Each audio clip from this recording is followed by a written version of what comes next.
이글마인드 연구소입니다.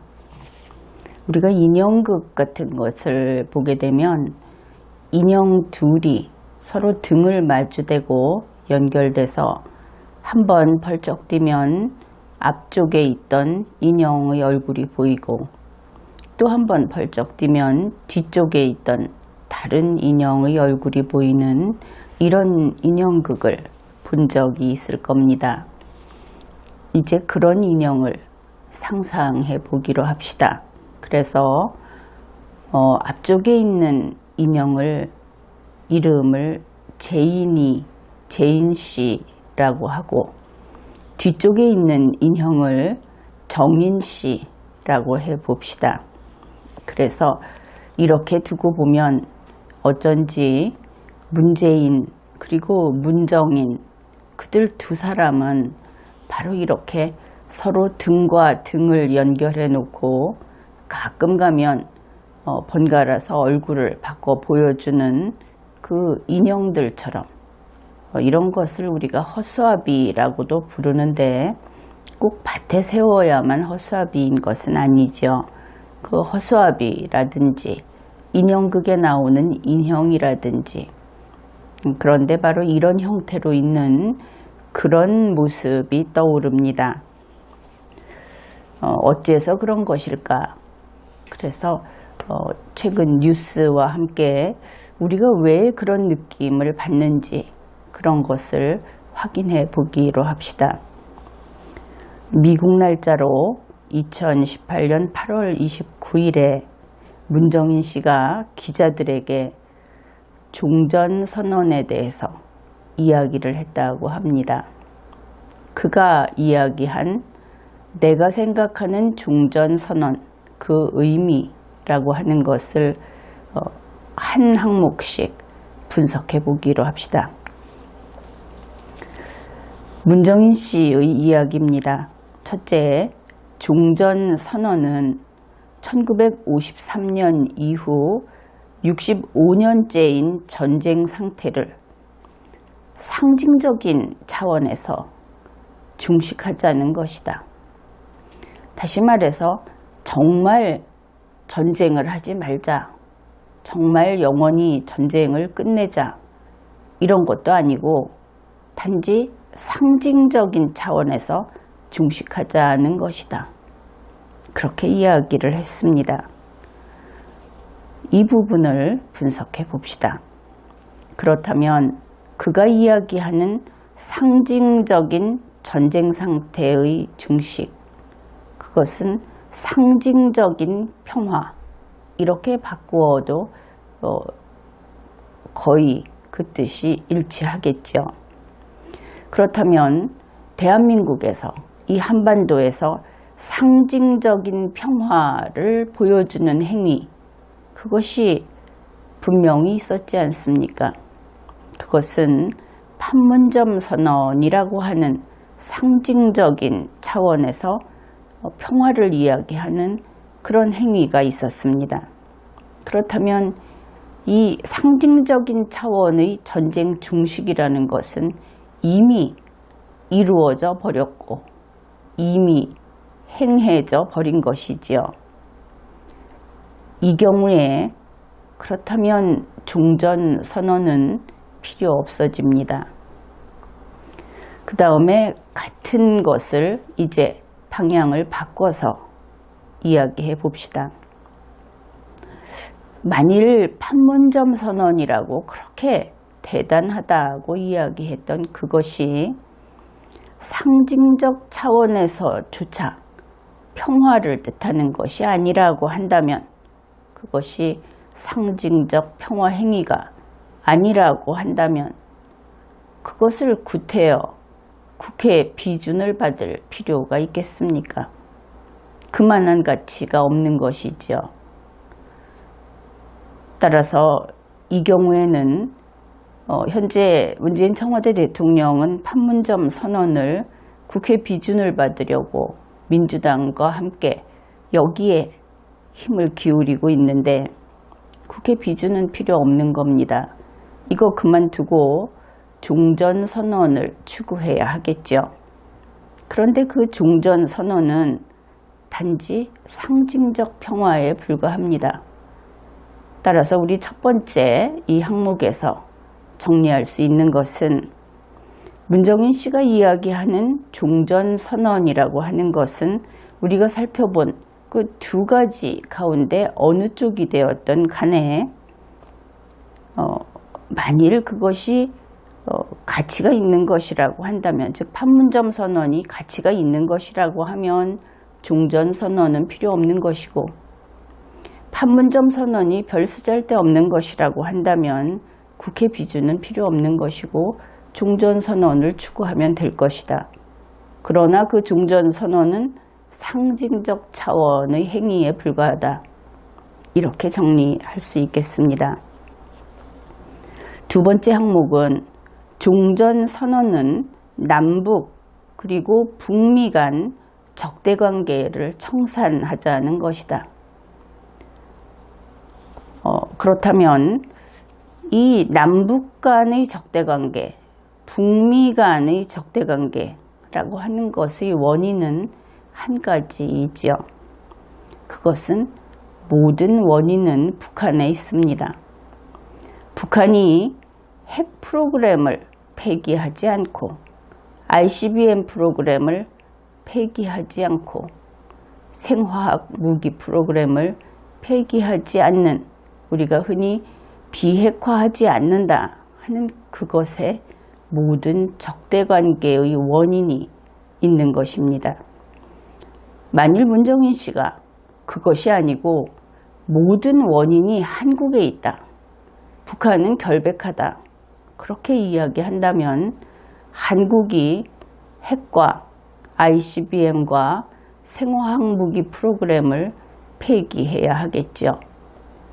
그러나 우리 모두 알고 있듯이 한국에는 그런 것이 없습니다. 따라서 이 적대관계를 끝내기 위해서 행동해야 할 자, 책임지고 무엇인가를 이행해야 할 자, 그것은 바로 북한인 겁니다. 한국이 폐기해야 하는 것이 아니고 미국이 폐기해야 하는 것이 아닙니다. 북한이 하면 되는 것이죠. 그렇다면 이 적대관계를 청산하는 것은 북한이 청산하면 되는 것이지 종전선언은 할 필요가 없는 것입니다. 종전선언은 두 번째 항목에서도 역시 쓸모없는 것이다. 그것을 확인할 수 있습니다. 세 번째 항목입니다. 종전선언은 법적 효력이 있는 평화협정을 체결하기 전까지는 군사분계선과 유엔군 사령부를 포함한 정전협정을 유지하면서, 여기까지를 보겠습니다.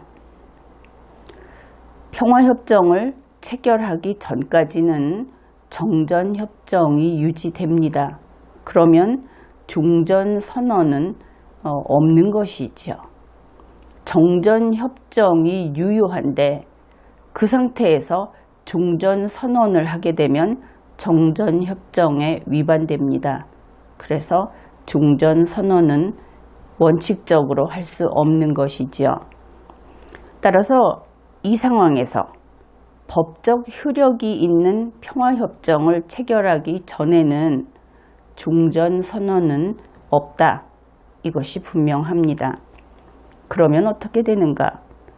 종전선언이 없지만 있는 채 하자. 그렇게 되겠죠.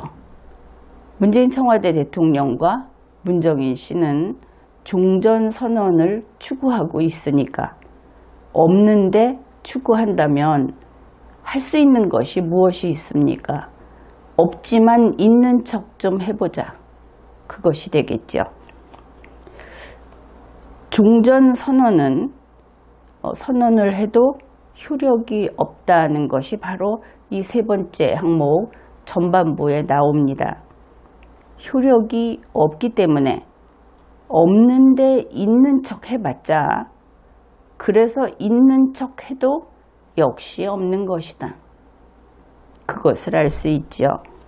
따라서 여기까지의 내용은 법적 효력이 있는 평화협정을 체결하기 전에는 종전선언 그런 것은 아예 존재할 수 없다.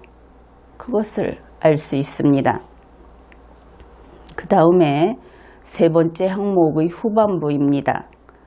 종전선언은 비핵화와 평화체계를 연계해 나가자는 것이다. 결국은 그들이 지금 쌍둥이 인형 같은 문재인 씨와 문정인 씨, 그들이 추구하고 있는 종전선언이라고 하는 것은 결국 비핵화, 그 이후에 오는 평화체계, 이것이 있어야만, 그것을 전제로 꿈도 꾸고 그것이 있어야만 추진을 할 수 있는 그런 것이다. 다시 말해서 비핵화와 평화체계를 기다리는 동안 심심하니까 좀 놀아보자. 그런 것으로 볼 수 있습니다. 여러분이 이해하기에 이 부분은 그저 어떻게 들으면 그냥 쉽게 넘어가는 것 같지만 그 내용을 분명히 파악하기에는 상당히 어려운 부분이라고 할 수 있습니다. 따라서 여러분은 그냥 종전선언은 사기야, 이렇게 이해를 해도 된다고 봅니다. 처음에 서로 연결된 그 등을 마주대고 있는 인형 한 쌍을 이야기했는데, 그들 가운데 이제 문재인 인형, 그쪽에 대해서 이야기를 해봅시다. 그 문재인 씨는 남쪽 농장의 관리인이다. 그렇게 지위를 설정했습니다. 남쪽 농장의 관리인은 돈이 있습니다.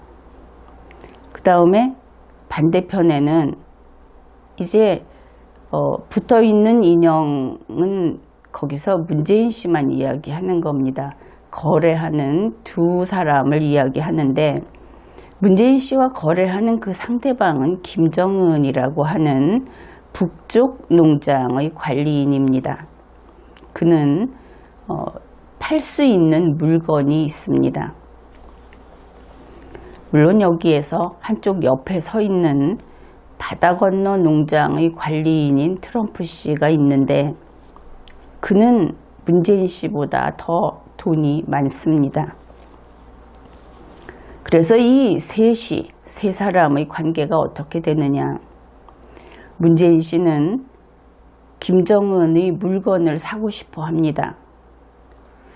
그런데 내심은 돈은 주기 싫어합니다. 찔끔찔끔 주기는 해도 정말 그 무더기로 그렇게 주고 싶어 하지는 않습니다. 이렇게 설정을 해 보았습니다. 트럼프 씨는 김정은의 물건을 별로 사고 싶지는 않습니다. 그런데 사고 싶은 채 하고 있는 것이죠. 그러면 즉 김정은은 돈이 있는 두 사람이 있는데 누구에게 팔고 싶은가? 그는 트럼프 씨에게 물건을 팔고 싶습니다. 그런데 트럼프 씨가 물건을 사고 싶은 척하고 있기 때문에 그 내심을 알 수가 없죠. 다만 물건을 몹시 사고 싶어 하는 문재인 씨가 앞에 있으니까 문재인 씨에게 이번에는 팔고 싶은 척합니다. 김정은은 문재인 씨에게 물건을 팔고 싶지 않습니다. 왜냐하면 트럼프 씨에게 팔고 싶으니까. 이렇게 해서 실제로 물건을 열렬하게 사고 싶어 하는 문재인 씨가 있고, 그래서 거기에 맞춰서 물건을 팔고 싶어 하는 김정은이 있는데, 트럼프 씨는 물건을 사고 싶은 척하긴 하지만 굉장히 소극적이어서 결국은 이 거래를 의논이라도 협상이라도 하려면은 김정은과 문재인 씨 사이에서만 그 협상이 이루어질 수 있는 그런 상황입니다. 그래서 이제 두 사람이 만났습니다. 테이블 위에 김정은은 물건을 갖다가 물건이 들어있는 가방을 올려놓고 문재인 씨는 돈이 든 가방을 올려놓고 테이블 앞에 마주 앉았습니다. 우리가 갱영화 같은 것을 보면 종종 볼 수 있는 장면이죠. 그 영화에서도 그렇듯이 일반적으로 이런 거래를 하기 전에는 서로 가지고 온 것을 확인을 하죠. 김정은은 물건을 보여주고 문재인 씨는 돈을 보여주고 그래야 하는데 여기에 문제가 있습니다. 영화 속 주인공들과는 상황이 다른 것이죠. 왜냐하면 서로 사기치려고 하는 마음으로 이 자리에 나왔기 때문에 김정은은 물건을 보여주기 싫고 문재인 씨는 돈을 보여주기 싫어합니다. 사실 그 가방 속에 그것이 있는지조차 알 수 없죠. 결국 이런 경우에는 두 사람이 테이블 앞에 나와서 마주 앉아봤자 소용은 없습니다. 이것을 교착 상태에 빠졌다고 할 수 있겠죠. 그런데 이것도 기회라고 지푸라기라도 잡는다는 심정으로 너무나 그 물건을 사고 싶어하는 문재인 씨는 이것을 놓치지 않으려고 합니다. 바로 그때 문재인 식의 교착 상태 돌파용 아이디어를 내놓는 것이죠. 자, 지금 상황은 이렇습니다. 서로 한쪽은 물건을 주고 한쪽은 돈을 줘야 하는데 그 일이 있기 전에 한쪽은 물건을 보여주고 한쪽은 돈을 보여줘야 하는 그것조차 안 되고 있습니다. 그러니 서로 보여주기 전에는 서로 믿을 수 없는 것이죠. 보통 이러면 그냥 헤어져서 각자 자기가 왔던 방향으로 돌아가야 하는데 문재인 씨가 제안을 합니다. 지금 김정은의 가방에는 물건이 있다고 치고 문재인 씨 자신의 가방에는 돈이 있다고 치고 두 개가 지금 나란히 테이블 위에 있어서 그 모습은 곧이라도 이 거래가 성사될 것 같은 모습을 하고 있다. 그런데 서로 보여주는 것조차 할 마음의 상태가 아니다. 이런 것이지요. 그러니까 문재인 씨가 이렇게 이야기를 합니다. 이 물건과 돈을 그대로 테이블 위에 두고 지금 우리가 서로 사이가 좋다, 서로를 믿는다 하는 딱지를 붙이자. 그러니까 문재인 씨는 나는 너희 가방에 물건이 있다는 것을 믿는다 하는 딱지를 김정은 가방에 붙여주고 김정은은 나는 문재인 당신의 가방에 돈이 있다는 것을 믿는다. 우리는 사이가 좋다 하는 딱지를 붙여준다. 이건 서로에게 나쁜 일은 아니지 않느냐. 나중에 사이가 안 좋아지면 딱지는 그냥 서로 떼면 되지 않겠느냐. 바로 그렇게 해서 온 것이 판문점 선언까지 온 것이죠. 여기에서 여러분이 혼동하면 안 되는 것은 깽영화에서 서로 물건을 보여주고 돈을 보여준 단계는 협상에 있어서 한 걸음씩 앞으로 나간 겁니다. 그런데 문재인식의 이 돌파용 아이디어는 서로 우리는 사이가 좋고 나는 너를 믿는다 하고 가방 위에 딱지를 하나씩 더 붙인 것은 유감스럽게도 협상에 있어서 앞으로 한 걸음 나간 것이 아니라 뒤로 한 걸음씩 나간 겁니다.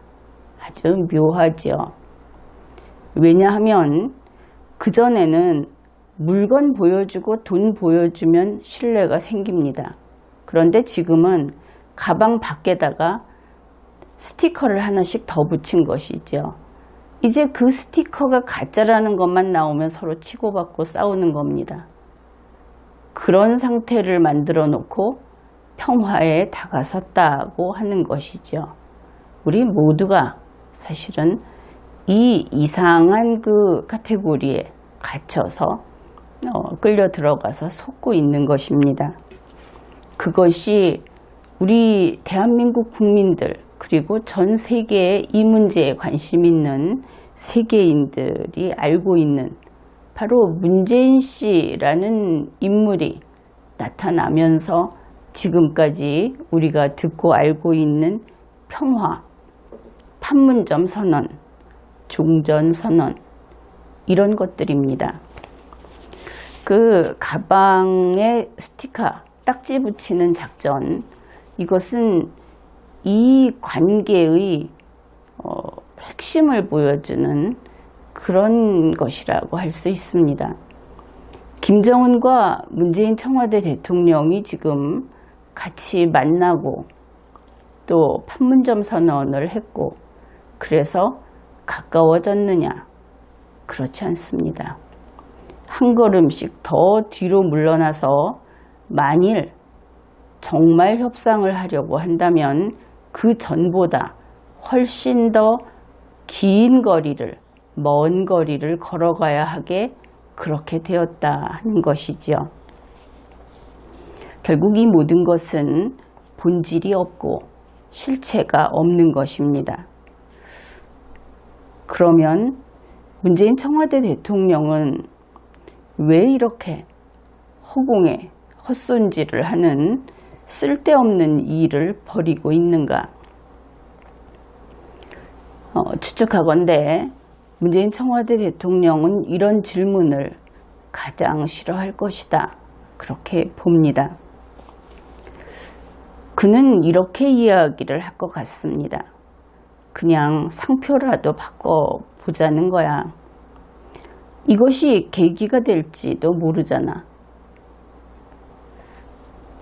그리고 문재인 청와대 대통령 입장에서는 이렇게 한 걸음 뒤로, 그러니까 철천지 원수라고 볼 수 있는 두 사람이 만나서 두 사람이 일정한 장소에 전에 같으면 서로 1m 거리를 두고 만날 수 있었는데 이번에는 서로 3m 거리를 두고 만나기로 하는 겁니다.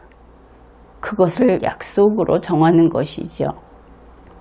그런데 전에보다 더 멀어졌습니다. 전에보다 더 분쟁의 가능성이 늘어났습니다.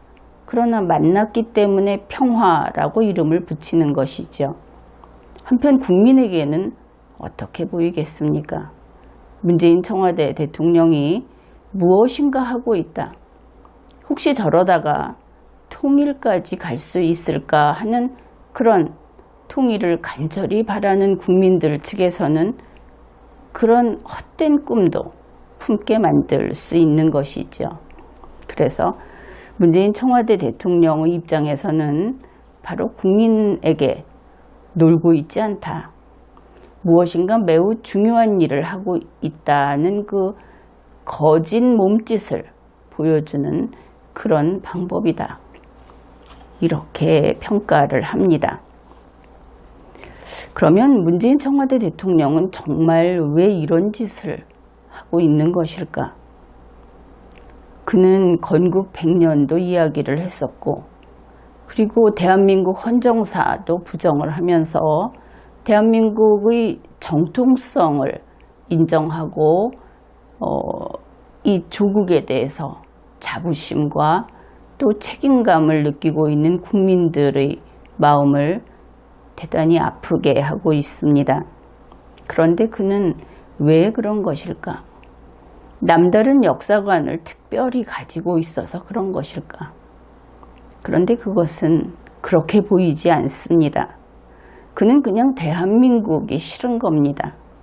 그는 한국 국민이 싫고 대한민국의 건국 70년이 싫은 것이다. 그것을 알 수 있습니다. 우리 모두 이것은 경험했죠. 그가 지금까지 문재인 청와대 대통령이 상해 임시정부를 마치 아주 소중하게 떠받드는 것처럼 이야기를 했습니다. 그런데 그는 상해 임시정부가 활동을 상해에서 했는지 충칭에서 했는지조차 모르고 있죠. 그것은 리걸마인드 연구소 강의에서 이미 밝힌 바 있습니다. 그는 건국 100년을 이야기합니다. 그런데 건국 100년을 과연 그렇게 사명감을 가지고 그것을 기리기로 추진하고 있는가? 그것 역시 문재인 청와대 대통령에게는 중요한 것이 아닌 듯 합니다.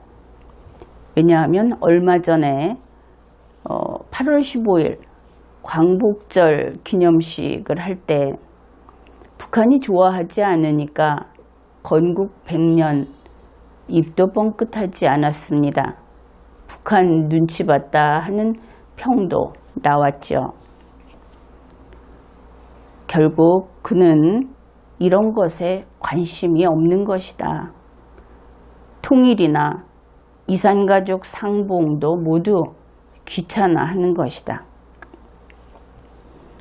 문재인 청와대 대통령은 그냥 학교 가기 싫은 아이 같은 그런 사람이다. 그런 것이지요. 그러니까 아무것도 되는 게 없습니다. 참 불쌍하죠. 정말 그는 되는 게 없을까? 정말 그렇습니다. 다른 사람들의 경우에는 일이 좀 안 되더라도 불운하더라도 서서히 망해갑니다. 그런데 문재인 청와대 대통령은 2018년 봄부터 우리가 보았듯이 한꺼번에 모든 것이 무너져 내리고 있습니다. 사고가 한 건이 나고 그것을 처리하고 나면 또 한 건이 나고 이래도 사람들은 힘들어하죠. 그런데 문재인 청와대 대통령은 그렇지 않습니다. 사고가 나면 그 사고 처리할 시간도 없이 한꺼번에 몇 건씩 터지는 거죠. 자연재해도 그랬습니다. 화재도 그랬습니다. 일반 사고도 그랬습니다. 모든 것이 한꺼번에 몰아닥치고 있습니다. 국제관계는 또 어떻습니까? 강대국인 미국이 심술을 부린다고 하더라도 그럴 경우에는 중국이 좀 가만히 있고 양보를 해주지요. 이렇게 급한 일과 덜 급한 일이 번갈아 가면서 사람은 국가도 마찬가지이지만 좀 어려운 일을 견디고 살아갈 수 있게 되는 법입니다. 그런데 문재인 청와대 대통령이 취임을 하고부터 우리 한국에 대해서 우리 한국의 국제관계는 그렇지 않았습니다. 미국이 심술을 부리면 중국이 가만히 있는 것이 아니라 중국까지 같이 심술을 부리는 겁니다. 양쪽이 동시에 치는 것이죠.